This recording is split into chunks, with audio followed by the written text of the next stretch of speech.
I'm beginning to realize why I've had so much anxiety surrounding my mother's death and since my mother's death, and really even before that, since my attempt that was 2 years ago. And it's because I feel like my mother was a very complicated human being that went through a lot of complicated experiences, that had a life that was full of unsavory situations and tough circumstances and decisions that you have to make that you don't really want to make, but also decisions that were driven by mental illness that was not treated, that was not taken seriously. And I feel like anytime somebody who struggles that much and goes through so many terrible things ultimately ends up being somebody that there's no trace left behind of, that it's a tragedy. And it's not even that there's no trace left behind. There are children. There are several children. There are 7 children total that are left behind. And that doesn't necessarily mean that there are 7 children that were raised by her, that were brought up by her, that have her in their memory as a human being, as this multidimensional human being that they've interacted with for years, because that's not the case either. So it's devastating to know, because I knew my mother in a very inappropriate um, and dysfunctional, on and off way. I did know my mother, and in the capacity of a normal mother, most of her children never got to know her. And even as they transition into adulthood, the mother that you need as a child is not the same as the mother you needed as an adult. And the mother that you need as an adult is an extension of the mother you had as a child. But without both, you'll never really understand one or the other. And you need that constant sort of guidance throughout your life. In in the best circumstance, your mother is supposed to be the person that sets the boundaries for you and nurtures you until you grow up and you go out on your own. But then she's also still supposed to be there, because she's supposed to have taken the experiences that she went through and the her own personal life experience plus her own upbringing. She's supposed to take that and synthesize that and be prepared to deliver these different things to you as you need them, as she watches you and as you communicate with her. And she's supposed to be there to meet you with things you don't know you need, because she's already been there and she can see you and she's honed into your experience. And maybe that's not for everybody. A lot of people, maybe they believe that motherhood is over after you turn 18, and that's the end of it. I don't personally believe that. I think that motherhood is a job that's never going to be over. But also, why would you want that? You're always going to want your children with you to some extent. I mean, it's definitely going to change over time.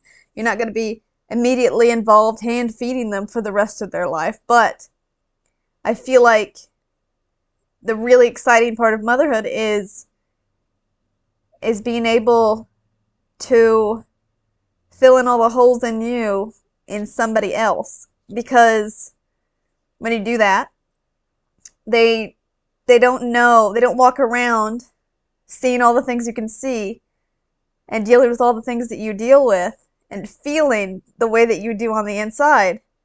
But also, you can be wildly more successful if you have a mother that is went through a lot of things before you and synthesized that experience to make it useful, and then gives it to you like a blueprint for what you should do. And a lot of the times your children aren't going to listen to you. I mean, they're not going to take that all the time, because a lot of children, especially children of very sheltering mothers, they tend to be very headstrong. So they're not always going to take it. But it would be nice, the way you're supposed to do it is you're supposed to have it there. Because there's a point in everybody's life where they realize that they don't know what they're doing. And it might take somebody a lot longer than another person to do it. But I think we all get there at some point. And it would be the most desirable situation to have a mother that's on the outside of that, that realizes that understands that can bring things to you as you need them and subtly give them to you. But when you have someone like my mother, that's never going to happen. And the closest that you would have, and you would only have this if you were someone like me that was right there, kind of inappropriately involved in it, is you have an example of what not to do. And you have to synthesize that on the things that you've seen and the experiences that you've had and the bad circumstances that have come from the actions that were done. But even then, it doesn't really tell you what you're supposed to do. It tells you what you're not supposed to do. And in order to synthesize that and make it useful, you have to kind of demonize this person that is supposed to be the untouchable person in your life. You have to tear down the person in your life that has given you life, that is supposed to be the one person that you sort of put on a pedestal and you don't touch. But in order to provide for yourself some direction in your life, you have to look at that person and you have to tear them down bit by bit by bit. And every step that you take to make improvements is like turning your nose up at them and their suffering and their inability to make the right decisions and their shortcomings and their mental illness, which a lot of times it wasn't their fault. It was their fault they didn't get help. It was their fault that they couldn't do better. But a lot of the times they couldn't help it. They probably felt like they couldn't do any better. But ultimately, somebody who lives their whole life struggling with mental illness, struggling with life, struggling to become an adult, struggling to perform as an adult, and struggling to raise children that they bring into their lives, these human souls that you're entrusted with until they become adults.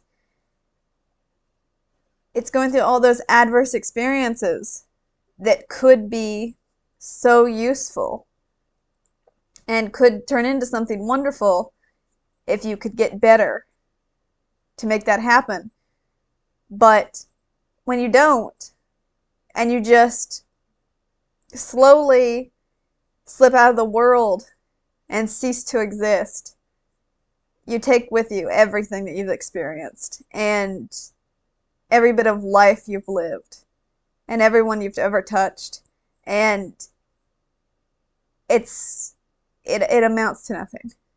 And that's devastating. I don't think there's anything that's more devastating than someone just struggling their whole life and suffering and battling battles here and there. And a lot of times, battles no one even knows about. And then ultimately, they become buried underneath those things. And they never make it out. And nothing good ever comes of it. And everything that they've left behind, their whole legacy, is just other people dealing with mental illness. Or other people dealing with the fact that they don't know how to transition into adulthood. Or other people dealing with the fact that they made a lot of stupid decisions because they didn't know any better. Or other people dealing with the fact that there's this huge, gigantic hole in them and they don't know how to fill it with anything because there is nothing there to fill it with anymore. And I think that that is just so tragic, and I hate it. Um, but also, I do realize that nearly 2 years ago, that was me. That was what I did. And it very well could have been me. So there's just so many emotions that are being brought up and so many feelings that are being triggered by this experience. And in a way, I can see how similar um, our lives really were on one hand. But on the other hand, we are very different because that's the way it is. We can all walk through the same experiences or very similar experiences, and we all take with us something completely different.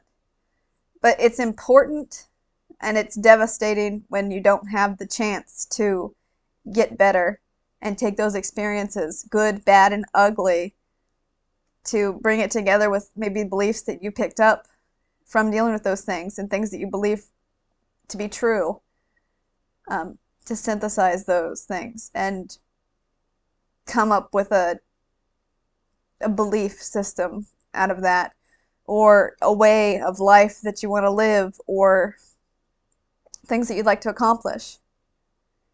It's terrifying that you can just live 20, 30, 40, 50 odd years of just hell, and you slip out of the world after having struggled, and everything you left behind that's a legacy to your struggle and your pain and your suffering is not going to be made better by anything that you went through.